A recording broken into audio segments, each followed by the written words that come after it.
So today we are looking at a source document for this deep dive that is, well, it's exactly 4 words long. Yeah, just 4 words. Right, literally 4 words. It reads Gypsy Rose Blanchard suveränitet, which translates to Gypsy Rose Blanchard sovereignty.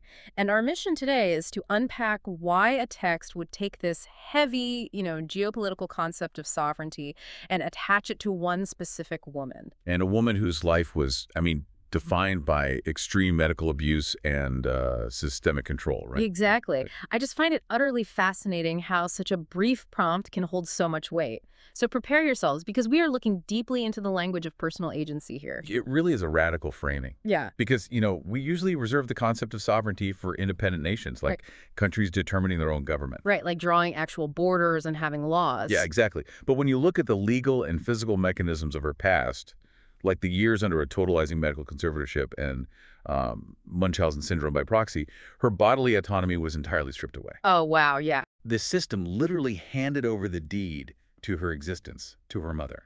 Her mother essentially acted as like an occupying force. Okay, but let's unpack this for a second.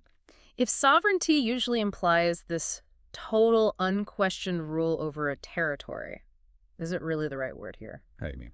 Well, applying such a massive, almost bureaucratic term from international law, doesn't it risk flattening out the empathy required for what is ultimately a deeply personal trauma? Like, is this text suggesting self-ownership is something that has to be formally declared, like a country declaring independence? I'd actually argue it does the exact opposite. Oh, really? Yeah, calling it merely a trauma almost feels too small for the sheer scale of the theft she experienced. Right. When someone else wields total control over your medical reality, your literal blood, your movements, that is fundamentally a colonization of the self. Colonization. Wow, yeah, that's heavy. So achieving independence in this context, it isn't just about healing or, making better daily choices.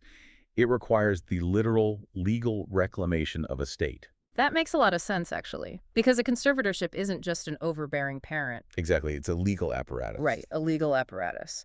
So the recovery requires this structural, almost constitutional shift in how she's governed. It's like planting a flag in the ground of your own mind. I like that. Planting a flag. Yeah, the text isn't just saying she makes choices now. It's drawing a hard geopolitical border around a person and saying, this is an independent nation of one. Precisely. By using the word sovereignty, the source elevates her personal agency from just a matter of choice to an absolute right of self-rule. It frames her identity as an entity that inherently deserves that rule. Right, because a sovereign nation doesn't just ask nicely for the right to exist, Yeah. It declares it. It establishes borders and it repels incursions. Which completely shifts the narrative from she's finally free to, as we said, an independent state. So any future attempt to leverage her narrative is, well, it's a border violation.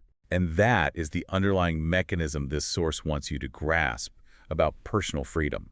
Knowledge of sovereignty isn't just for political science class. Right. It applies to individuals.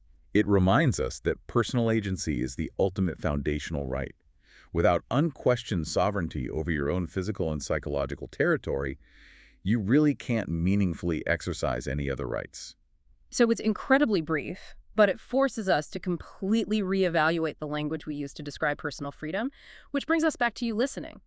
If we borrow this TASTS framework and look at our own lives as sovereign states. Yeah, kind of zooming out to everyday life. Exactly. What specific borders or territories of your own personal sovereignty are you currently defending or perhaps still fighting to reclaim?